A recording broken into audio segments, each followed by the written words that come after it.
আসসালামু আলাইকুম প্রিয় দর্শক, অন্য মঞ্চের আলাপচারিতায় আপনাদের সকলকে স্বাগত জানাচ্ছি। প্রধান উপদেষ্টার ঘোষণা অনুযায়ী ফেব্রুয়ারির মধ্যভাগে যদি ত্রয়োদশ জাতীয় সংসদ নির্বাচন অনুষ্ঠিত হয়, তাহলে সে নির্বাচনের বাকি আছে সর্বোচ্চ আর মাত্র 4 মাস 7 দিন।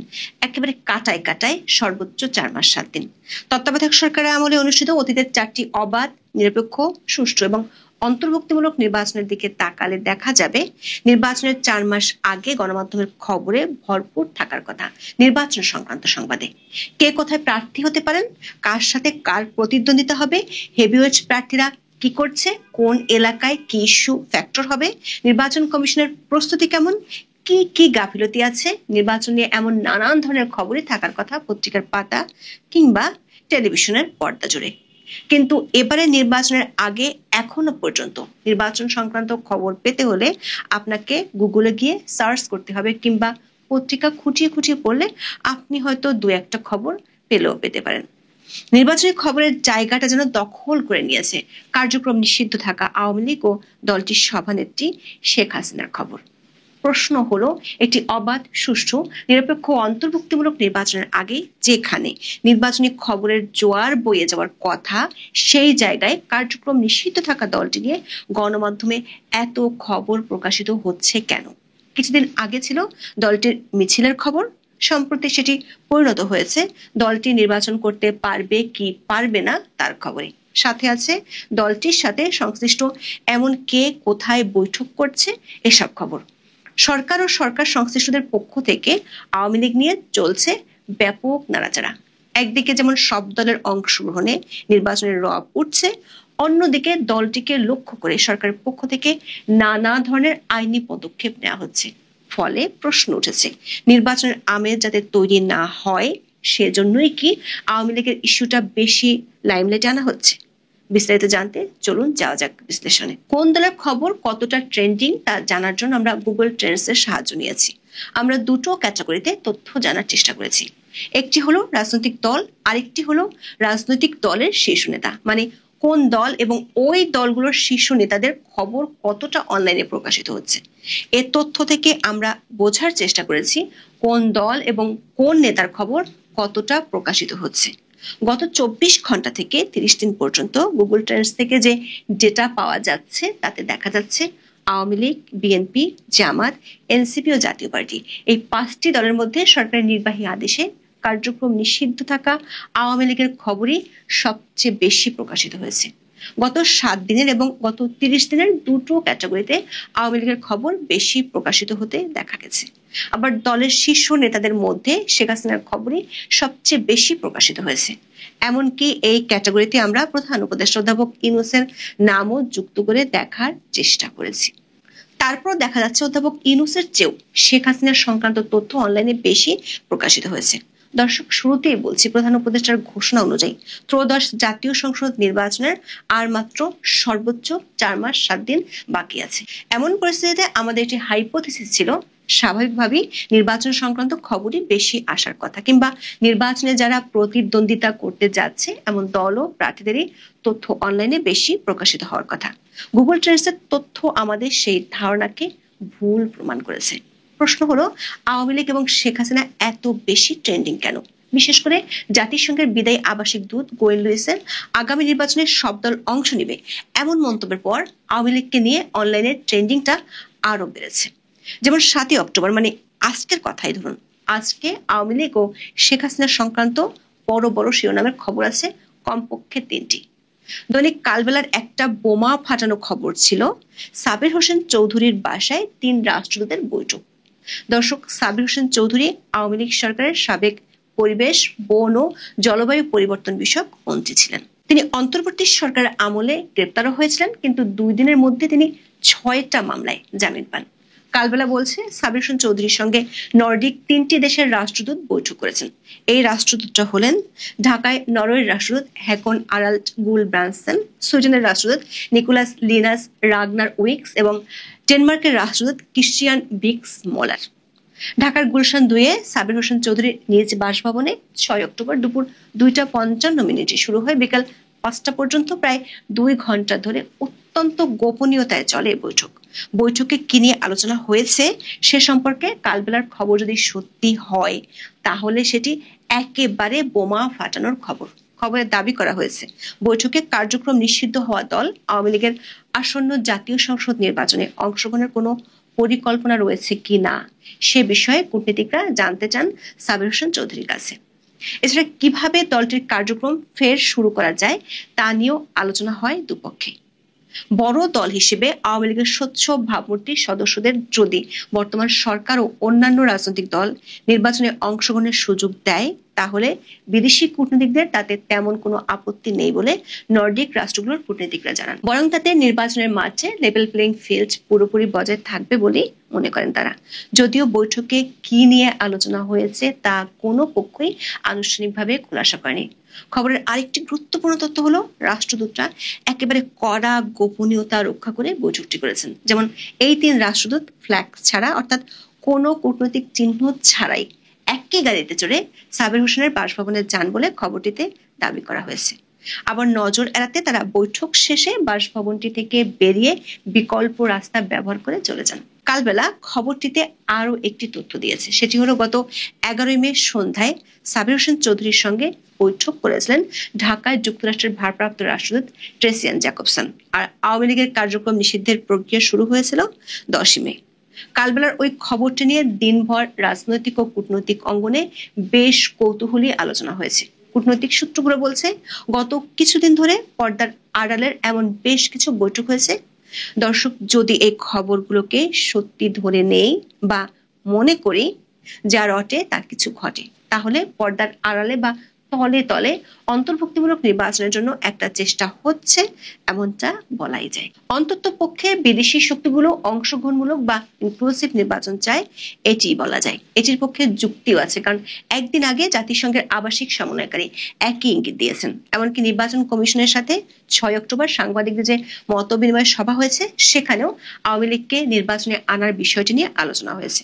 দর্শক, বিদেশিদের এমন ভাবনার সাথে সরকারের কার্যক্রমের আবার মিল খুঁজে পাওয়া যায় না। কারণ হলো দুটি খবর। এর একটি হলো আন্তর্জাতিক অপরাধ ট্রাইব্যুনালে বা আইসিটিতে কারো বিরুদ্ধে আনুষ্ঠানিক অভিযোগ দাখিল হলে বা চার্জ ফ্রেম হলে তিনি আর সংসদ সদস্য পদে থাকতে পারবেন না কিংবা নতুন করে নির্বাচিত হতে পারবেন না। শুধু তাই নয়, স্থানীয় সরকারের কোনো সংস্থা বা সরকারি চাকরিতেও তিনি নিয়োগ পাওয়ার যোগ্যতা হারাবেন। আইন, বিচার ও সংসদ বিষয়ক মন্ত্রণালয় এই অধ্যাদেশ সোমবার গেজেট আকারে প্রকাশিত করেছে। এ নিয়ে সরকার অধ্যাদেশটি তৃতীয়বারের মতো সংশোধন করলো। অধ্যাদেশটির এই সংশোধনী নিয়ে কিছুদিন আগে যখন উপদেষ্টা পরিষদে আলোচনা হয়েছিল তখন অনেকে বলেছিলেন এটি মৌলিক মানবাধিকারের পরিপন্থী এবং সংবিধানের সাথে সাংঘর্ষিক। এই অধ্যাদেশটি জারির পর অনেক গণমাধ্যম শিরোনাম করেছে ট্রাইব্যুনাল আইন সংশোধন বন্ধ হলো শেখ হাসিনার ভোট করার পথ। বিডি নিউজের খবরে বলা হয়েছে নিবন্ধন স্থগিত হওয়ায় শেখ হাসিনার দলীয়ভাবে নির্বাচন করার সুযোগ আগেই বন্ধ হয়েছিল। এখন ট্রাইব্যুনাল আইনে নতুন ধারা যুক্ত হওয়ায় মানবতা বিরোধী অপরাধের মামলায় অভিযুক্ত শেখ হাসিনার স্বতন্ত্র নির্বাচন করার পথও বন্ধ হলো। এর মধ্যে আরেকটি খবর হলো রাজনৈতিক দল হিসেবে আওয়ামী লীগের বিরুদ্ধে মানবতা বিরোধী অপরাধের অভিযোগের আনুষ্ঠানিক তদন্ত শুরু হয়েছে। আন্তর্জাতিক অপরাধ ট্রাইব্যুনালের chief prosecutor Mohammad Tajul Islam 7 October এমন তথ্য জানিয়েছেন। তিনি সাংবাদিকদের বলেছেন আওয়ামী লীগের বিষয়ে তদন্তের জন্য তদন্ত কর্মকর্তা নিয়োগ করা হয়েছে। দর্শক, ট্রাইব্যুনাল আইন সংশোধন করে দল হিসেবে আওয়ামী লীগের বিচারের পথ তৈরি করা হয়েছে গত মে মাসে। সেই বিচার শুরুর জন্য মঙ্গলবার তদন্ত শুরুর ঘোষণা দেয় ট্রাইব্যুনালের প্রসিকিউশন। এই দুটি খবরে দুটি স্পষ্ট বার্তা পাওয়া যাচ্ছে। একটি হলো শেখ হাসিনা সহ আইসিটিতে যাদের বিরুদ্ধে চার্জ ফ্রেম হয়েছে তাদেরকে নির্বাচনে দাঁড়াতে দেওয়ার পথ আপাতত বন্ধ করা হয়েছে। আবার দল হিসেবে ভবিষ্যতে আওয়ামী লীগের বিরুদ্ধে অ্যাকশন নেওয়ার পথ খুলেছে সরকার। পাশাপাশি গণমাধ্যমের খবরে বার্তা পাচ্ছি বিদেশি শক্তিগুলো আওয়ামী লীগের নেতাদের সাথে বৈঠক করছেন এবং তারা আওয়ামী লীগ সহ সব দলকে নিয়ে নির্বাচন হোক এমন একটি বার্তা দিচ্ছেন। ফলে নির্বাচনের 4 মাস বাকি থাকতেও জনপরিসরের আলোচনাটা নির্বাচনমুখী না হয়ে আওয়ামী লীগ মুখী হয়ে যাচ্ছে। আবার সরকার বিদেশি ও দেশীয় কোনো পক্ষের বিপরীতে অবস্থান নিচ্ছে এমন ধারণাও উঠে আসছে। ফলে এই অনলাইনের ট্রেন্ডকে আওয়ামী লীগ থেকে নির্বাচনমুখী করতে আদৌ সরকার চায় কি না সেই প্রশ্ন তুলেছেন অনেকে। ডক্টর মোহাম্মদ ইউনূসকে যখন 2024 সালে অন্তর্বর্তী সরকারের প্রধান উপদেষ্টা করা হলো তখন পশ্চিমা মহলে এক ধরনের উচ্ছ্বাস দেখা দিয়েছিল। মনে করা হয়েছিল এই বুঝি বাংলাদেশকে গণতন্ত্রে ভরিয়ে দেওয়া হলো। কিন্তু মাত্র 1 বছরের মাথায় সেই উচ্ছ্বাস উবে গেছে। এখন বিদেশিরা প্রশ্ন করছে তারা কি ভয়ঙ্কর এক ভুল করেছে? বিদেশিদের এই ভুল আর প্রশ্ন নিয়েই আজকের আলোচনা। শুরু করা যাক আলোচনা। এটা শুধু বাংলাদেশের অভ্যন্তরীণ সংকট নয়, বরং আন্তর্জাতিকভাবে স্বীকৃত ব্যর্থতা। শেখ হাসিনার সরকার হয়তো কঠোর ছিল, কিন্তু সাংবিধানিক ছিল। সে সরকারকেই রক্তপাতের মাধ্যমে সরিয়ে ইউনূস ক্ষমতা দখল করেন। এই দখল শুধু রাজনীতির পরিবর্তন নয়, এটা ছিল রাষ্ট্রের মেরুদণ্ড ভেঙে ফেলা। প্রশাসন, বিচার ব্যবস্থা, নিরাপত্তা সবখানে ভয়, অনিশ্চয়তা আর বিশৃঙ্খলা সৃষ্টি করা এবং তার ভেতরেই বাংলাদেশকে ঠেলে দেওয়া। বাজারে দ্রব্যমূল্যের ঊর্ধ্বগতি, বিনিয়োগ বন্ধ, রিজার্ভ সংকট, আইন শৃঙ্খলা ভেঙে পড়া সব মিলিয়ে এক গভীর অর্থনৈতিক এবং প্রশাসনিক ধস নেমেছে বাংলাদেশে। কিন্তু সবচেয়ে ভয়ঙ্কর ব্যাপার হলো এই ধ্বংসযজ্ঞের আড়ালে উগ্র জঙ্গিবাদী গোষ্ঠীগুলোর উত্থান। একে যদি এখনই ঠেকানো না যায়, বাংলাদেশকে দ্বিতীয় পাকিস্তান বানানো হবে, এই আশঙ্কাই এখন বাস্তবে রূপ নিচ্ছে। আর সেটা করার জন্য আফগানিস্তান থেকে প্রশিক্ষণ নিয়ে আসছে, আফগানিস্তান থেকে শিখে আসছে কিভাবে একটি জঙ্গিবাদী রাষ্ট্র চলে বাংলাদেশের কিছু চিহ্নিত মানুষ, যাদেরকে আপনারা সবাই চেনেন। এই প্রেক্ষাপটে মার্কিন বিশ্লেষক মাইকেল রুবিনের লেখা এসেছে এক ভয়ঙ্কর ঝাঁকুনি হিসাবে। সারা বিশ্বকে তিনি দেখিয়েছেন বাংলাদেশের বাস্তব পরিস্থিতি কি। তিনি কোনো সাংবাদিক নন। মাইকেল রুবিন আমেরিকার এন্টারপ্রাইজ ইনস্টিটিউটের সিনিয়র ফেলা এবং পেন্টাগনের নীতি বিশ্লেষক হিসেবে কাজ করছেন। রুবিন স্পষ্টভাবে বলেছেন, ইউনূস বাংলাদেশের জন্য, আঞ্চলিক স্থিতিশীলতার জন্য, এমনকি বিশ্ব শান্তির জন্য এমন এক ক্ষতিকর ব্যক্তি, যা তার মতে 2024 সালে শেখ হাসিনার পতনের পেছনে ছাত্র আন্দোলন যতটা স্বতঃস্ফূর্ত ছিল, তার চেয়ে বেশি ছিল বিদেশি ষড়যন্ত্র, এবং এই ষড়যন্ত্রের মূল কেন্দ্র ছিল ডক্টর ইউনূসের হাতে। বিশেষ করে পাকিস্তানি গোয়েন্দা সংস্থা আইএসআই এবং কাতার এবং তুরস্কের ইসলামী অর্থায়ন। অর্থাৎ ইউনূস কেবল একজন ব্যক্তি নন, তিনি এমন এক প্রকল্পের মুখপাত্র যেটি বাংলাদেশের ধর্মনিরপেক্ষ চরিত্র ধ্বংস করতে চায়, গণতান্ত্রিক চরিত্র নষ্ট করতে চায় এবং বাংলাদেশকে পরিচিতি করিয়ে দিতে চায় বিশ্বের কাছে একটি উগ্রবাদী, ধর্মান্ধ এবং একটি জঙ্গি রাষ্ট্র হিসাবে। রুবিনের ভাষায়, বাইডেন প্রশাসন ইউনূসকে সমর্থন দিয়ে একটি গণতান্ত্রিক বিপ্লব নয়, বরং একটি ধীর গতির অভ্যুত্থানকে বৈধতা দিয়েছে। এই সরকার মানবাধিকার নয়, প্রতিশোধের রাজনীতি উস্কে দিয়েছে, চালাচ্ছে। সাংবাদিক, শিক্ষক, সংখ্যালঘু, এমনকি সাবেক মন্ত্রীদের বিরুদ্ধে মিথ্যা তথ্য দিয়ে মামলা করেছে এবং তাদেরকে মাসের পর মাস, বছরের পর বছর ধরে জেলে আটকে রেখেছে, বিচারহীনতার সংস্কৃতি প্রতিষ্ঠা করেছে।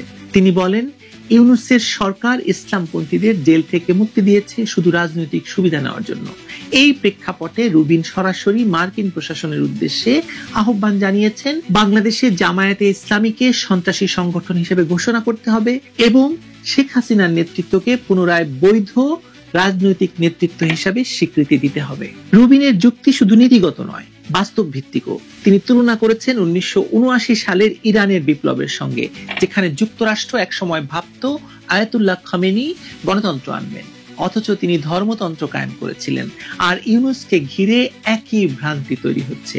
এই ভুল যদি এখনো সংশোধন না হয়, তাহলে দক্ষিণ এশিয়া নতুন এক উগ্রবাদী সংকটে পড়বে, যার ধাক্কা কেবল বাংলাদেশেই নয়, ভারত, মিয়ানমার, এমনকি দক্ষিণ পূর্ব এশিয়াতেও ছড়িয়ে পড়বে। ইতোমধ্যে অনেকটা ছড়িয়ে পড়েওছে।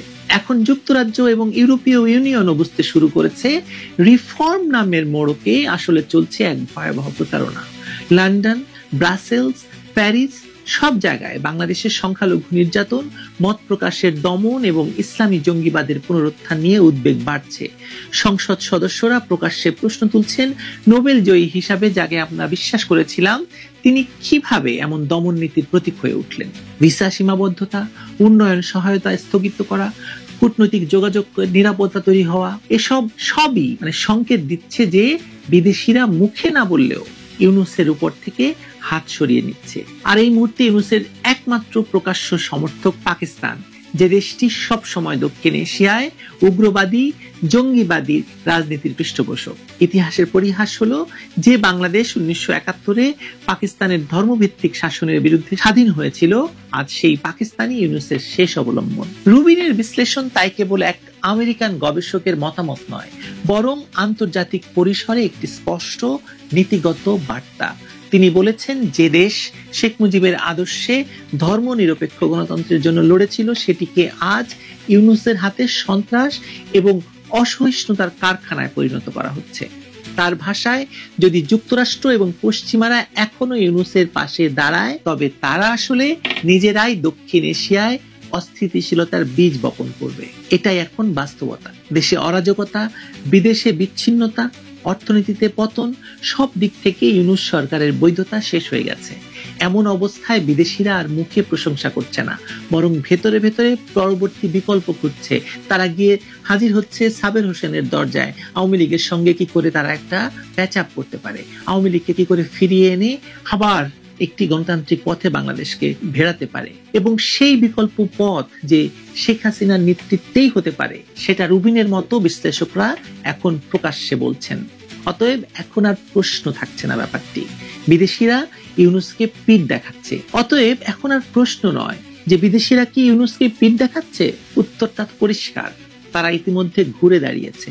কারণ তারা বুঝে গেছে বাংলাদেশের স্থিতিশীলতা মানেই শেখ হাসিনার নেতৃত্বের ধারাবাহিকতা, আর ইউনূস মানেই বিশৃঙ্খলা, বিভাজন এবং অন্ধকারে পতন। প্রমাণ আপনারা নিজেরা জানেন এবং সারা বিশ্ব এখন দেখতে পাচ্ছে যে বাংলাদেশের ভেতরে রাজনৈতিক, সামাজিক, অর্থনৈতিক এবং সাংস্কৃতিক কোনো অবস্থাতে বাংলাদেশ আর ভালো নেই, বাংলাদেশটা আর আগের অবস্থানে নেই। এখন সকলেই বলতে শুরু করেছে আগেই ভালো ছিলাম, এমনকি বিদেশিরাও বলছে। তারা কি ভুল করেছে? ভুলের প্রায়শ্চিত্ত তাদের করতে হচ্ছে। দেখা যাক প্রায়শ্চিত্ত কতটুকু হয়, তাতে কি লাভ হয় বাঙালির, বাংলাদেশের। ভালো থাকবেন সবাই।